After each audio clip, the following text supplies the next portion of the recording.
नमस्कार साथियों, मैं doctor Manoj Ahuja Ahuja news channel में आपका हार्दिक अभिनंदन करता हूं। आहूजा न्यूज बुलेटिन देखने से पहले हम आपको बता दें, हमारा न्यूज चैनल कोई प्रोफेशनल चैनल नहीं है। आपकी आवाज को उचित मंच तक पहुंचाना हमारी पहली प्राथमिकता है। आपको कानून की विशेष जानकारियां देना हमारा मुख्य उद्देश्य है। हमारे से जुड़े रहने के लिए आप हमारे न्यूज चैनल को अपने मोबाइल पर सब्सक्राइब करें। आपकी समस्या व आपका कोई भी सुझाव हो तो हमारे रजिस्टर्ड मोबाइल नंबर पर भेजें। तो आइए देखते हैं आज की विशेष खबरें आहूजा न्यूज चैनल के साथ। शहर के शिवाजी नगर स्थित श्री ब्रज मधुकर स्मृति भवन में विराजित महाश्रमणी गुरु माता महासती श्री पुष्पवती जी महारासा के पावन सानिध्य में जिनवाणी की अमृत धारा प्रवाहित हो रही है। धर्म सभा को संबोधित करते हुए उपप्रवर्तिनी श्री राजमती जी महारासा ने फरमाया, प्रभु की स्तुति करने से हमारा मन निर्मल हो जाता है। यही निर्मलता हमारी सोच को स्वतः सही कर देती है। जब सोच सही बन जाती है तो वचन भी सही होते हैं और काया की प्रवृत्तियां भी सम्यक होती है। काया की आरोग्यता भी प्राप्त होती है। काया का रोग रहित होना अपने आप में एक सुख है। इस प्रकार परमात्मा स्तुति रूपी प्रकाश के द्वारा हमारा अंतरंग प्रकाशित होने पर मिथ्यात्व और अज्ञान रूपी अंधकार का पलायन हो जाता है। मोक्ष का रास्ता दिखाई देने लगता है। इसलिए परमात्मा स्तुति जरूरी है, इसकी उपेक्षा नहीं करनी चाहिए। पहले परमात्मा स्तुति, उसके बाद सब कुछ, ऐसी क्रियान्वती जीवन में बोधि लाभ प्रदान करती है। साध्वी डॉक्टर राजरश्मि जी महारासा ने फरमाया, आत्मा के कपाट ध्यान की गहराइयों में उतरने पर खुलते हैं। प्रभु महावीर ने 12.5 वर्ष धर्म ध्यान करते रहे, संसार के सारे बिंदुओं पर चिंतन किया। धर्म, कर्म, आत्मा, परमात्मा, विषय, कषाय आदि कोई बिंदु नहीं छोड़ा। ध्यान के सारे विषय स्पष्ट होते गए, कर्मों की परतें हटती चली गई। धर्म ध्यान की चरम सीमा पर पहुंचे और शुक्ल ध्यान के कपाट खुल गए। केवल ज्ञान की प्राप्ति हुई। एक को जानने पर सबको जान लिया। ध्यान अवस्था में स्वदर्शन करना श्रेष्ठ साधना का सर्वोत्तम परिणाम है। साध्वी डॉक्टर राजरिद्धि जी महारासा ने फरमाया, धर्म जागरण का उद्देश्य भौतिक कामनाओं की पूर्ति करना नहीं है। धर्म ध्यान में जागृत होने का अभिप्राय अपने द्वारा अंतर्मुखी होकर आत्मा की शुद्ध अवस्था को प्राप्त करना है। दोपहर बिलाड़ा संघ के श्रावक श्राविकाओं ने सद्गुरु वर्याश्री के दर्शन का लाभ लिया एवं पूज्य महासती श्री राजमती जी महारासा ने गुरु भक्तों को उद्बोधन एवं मंगलिक प्रदान किया। अतिथि सत्कार में संपत सुराणा, संदीप कोठारी, विमल जी बाफना एवं अनिल जी सोनी ने अपनी सेवाएं प्रदान की। संघ अध्यक्ष ने बिलाड़ा निवासियों का गुरु भक्तों को 2 अक्टूबर को पूज्य सद्गुरुवर्या श्री के जन्मोत्सव एवं संयम स्वर्ण जयंती के आयोजन में मदनगंज शिवाजी नगर पधारने के लिए सादर आमंत्रित किया।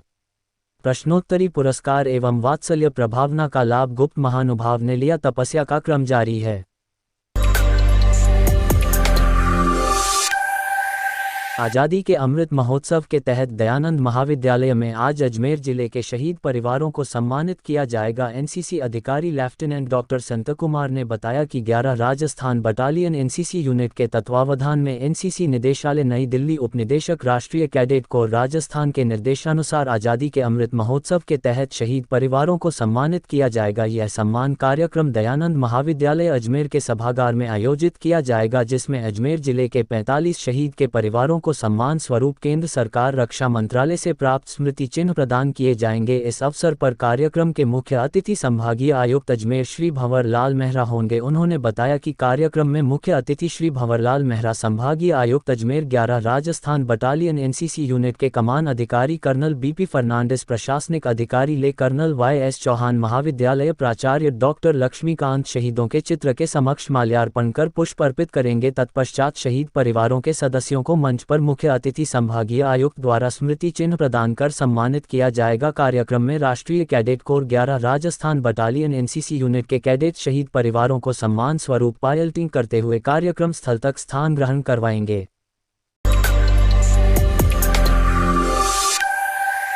कस्बे की राजकीय बालिका माध्यमिक विद्यालय में बुधवार को पोषण मेले का आयोजन किया गया, जिसमें बांदनवाड़ा सेक्टर की 5 पंचायतों की आंगनबाड़ी कार्यकर्ताओं ने भाग लिया।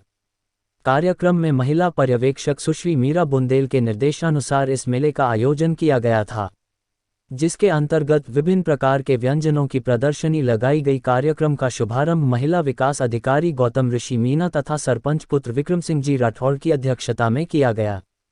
इस अवसर पर सीडीपीओ ने गर्भवती महिलाओं को पोषण की जानकारी दी। इस अवसर पर आयोजित कार्यक्रम में आंगनवाड़ी कार्यकर्ता दीपाला टेलर, शीला शर्मा, देवल देवी, राजेश सैन, कल्पना पुरोहित, श्यामा पारिक, उर्मिला राव, चंदा शर्मा, शिमला पारिक आदि मौजूद रहीं, जिन्होंने कार्यक्रम को सफल बनाने में अपना महत्वपूर्ण योगदान दिया।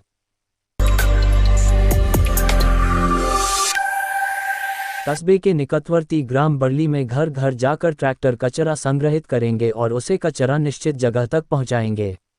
बुधवार को ट्रैक्टर को राजीव गांधी सेवा केंद्र पर भिनाए पंचायत समिति विकास अधिकारी सीमा गौड़ ने हरी झंडी दिखाकर रवाना किया।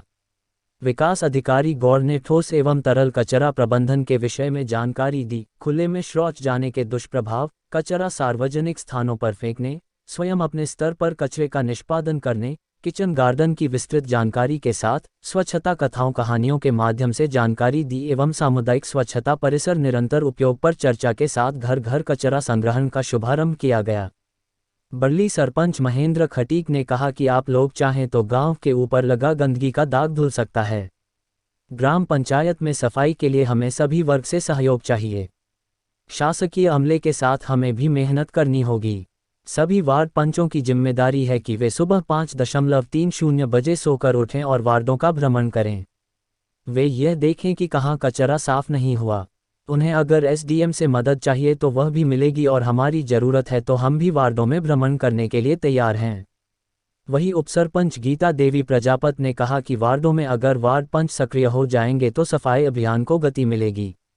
इस मौके पर प्रधानाचार्य रामप्रसाद जागिद, पूर्व उप सरपंच गजराज सिंह राठौड़, पूर्व उप सरपंच ओम प्रकाश तेली, वार्ड पंच पप्पू लाल खटीक, सुरेश खजवानिया, समाजसेवी बजरंग तेली, चुन्नी लाल माली, नरेश शर्मा, रामप्रसाद तेली, गोपाल शर्मा आदि मौजूद रहे।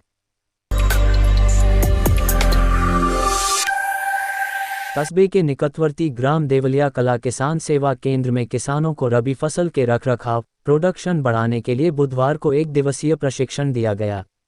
शिविर में देवलिया कला के आसपास के गांवों के किसान शामिल हुए।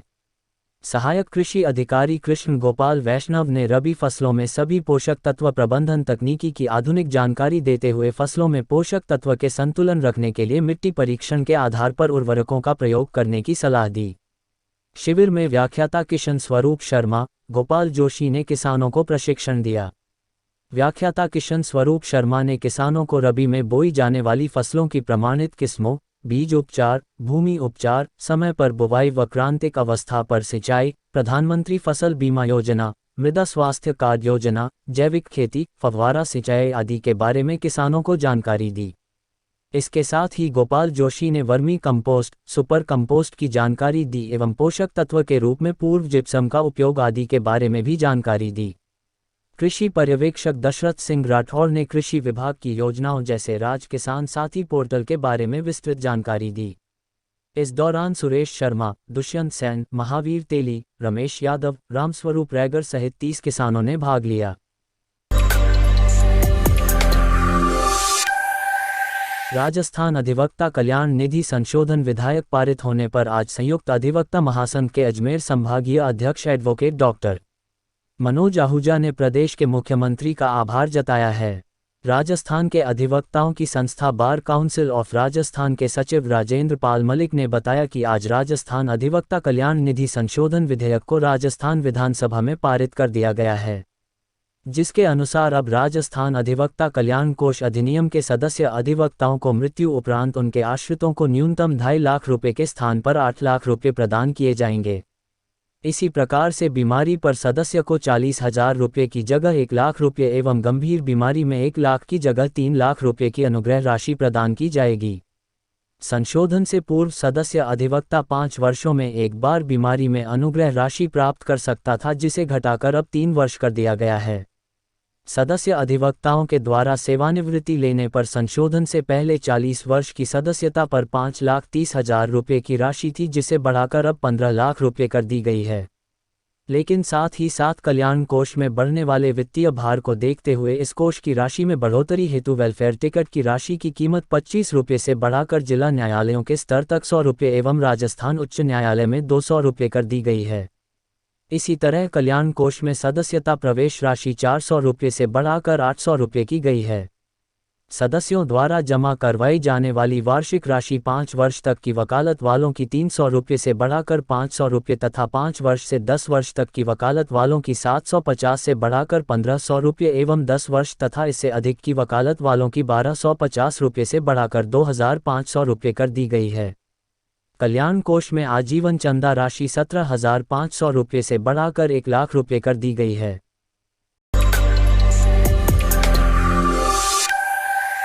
लॉयंस क्लब विजयनगर क्लासिक द्वारा 1 दिवसीय विशाल निःशुल्क नेत्र जांच शिविर व मोतियाबिंद ऑपरेशन का आयोजन ग्राम पंचायत खारी का लांबा में किया गया। इस मौके पर लॉयन क्लब अध्यक्ष आशीष सांड ने बताया कि हर प्राणी में आंखों का बहुत ही महत्व होता है। आंखों से ही इस संसार की कल्पना की जा सकती है। हनुमंत सिंह राठौड़ ने कहा कि आंखें हर प्राणी को भगवान से मिला एक विशेष तोहफा है। हमारे डिस्ट्रिक्ट गवर्नर साहब श्री दिलीप जी तोशनीवाल का मिशन सोच बदलो जीवन बदल जाएगा के तहत आंखें की निःशुल्क जांच व ऑपरेशन शिविर का आयोजन किया गया। इस शिविर में खारी का लांबा, सोंग, माता जी का खेड़ा, पाडिया खेड़ा, नया जोरावरपुरा, आनंदी नगर, गुलाबपुरा, अंताली, फलामादा, खेजड़ी और आसपास के 22-25 गांवों के 91 नागरिकों में निःशुल्क नेत्र जांच करवाई व निःशुल्क दवाइयां दी गई व 15 मरीजों के मोतियाबिंद के फ्री ऑपरेशन किए गए। कि इस मौके के खारी का लांबा पंचायत समिति के पूर्व सरपंच हनुमंत सिंह राठौड़, फलामादा सरपंच महिपाल सिंह चुंडावत भी मौजूद थे। इस कैंप में 91 मरीजों में से मरीजों को 15 मोतियाबिंद व आंखों के मोतियाबिंद ऑपरेशन के लिए भीलवाड़ा साथ में ले जाया गया व ऑपरेशन किया गया। इस अवसर पर संभागीय अध्यक्ष lion Deepak Maheshwari, lion club अध्यक्ष लॉयन आशीष सांड, क्लब सचिव Gyanchand Prajapat, lion Abhishek Ranka, lion Sonu Godha, lion Mukesh Tayal, lion Manav Bordia, lion Arihant Lodha, lion Lokesh Ranka, lion Nipul Chhajed, lion Shekhar Sand आदि लॉयन साथी मौजूद थे। राजस्थान शिक्षक संघ प्रगतिशील का जिला स्तरीय सम्मेलन राजकीय उच्च माध्यमिक विद्यालय कादेड़ा में दिनांक 23 सितंबर 2022 से 24 सितंबर 2022 तक आयोजित किया जा रहा है। इस संबंध में आज राजकीय उच्च माध्यमिक विद्यालय पाडलिया भिनाई में प्रगतिशील शिक्षक संघ की बैठक रखी गई, जिसमें उपशाखा भिनाई से क्षेत्रवार शिक्षकों को सम्मेलन में भाग लेने का लक्ष्य आवंटित किया गया, जिसके प्रभारी शांति लाल रैगर, पुष्पेंद्र खटीक, कैलाश चंद्र माली, सेठ मोहम्मद, चंद्र प्रकाश सुराना, धनराज मोची, रज्जाक मोहम्मद, रघुवीर मेघवंशी, कैलाश चंद्र बसीटा, गोविंद राम शर्मा, पंकज मेघवंशी, श्रीमती मीनू परिहार, रामधन कुम्हार, अरुण कुमार जैन, सुधीर कुमार, राधेश्याम जाट, मुकेश कुमार माली, मस्तराम मीना, राकेश कुमार मंडरावलिया, कैलाश चंद बसेर, प्रेम प्रकाश पुरोहित, मोहन लाल कुम्हार, ओम प्रकाश गोधा, रामकुमार कुम्हार, हरिशंकर चौपदार आदि शिक्षक उपस्थित हुए। शिक्षकों की विभिन्न समस्या पातेय वेतन, 03 पावर, पीडी हेड वेतन, स्थायीकरण, प्रबोधकों को वरिष्ठता का लाभ देकर वरिष्ठ प्रबोधक बनाना, वेतन विसंगति दूर करना, छात्र शिक्षक अनुपात संबंधित मुद्दों को शिक्षक सम्मेलन में उठाने की सहमति बनी। कार्यक्रम की अध्यक्षता भागचंद जैन ने की।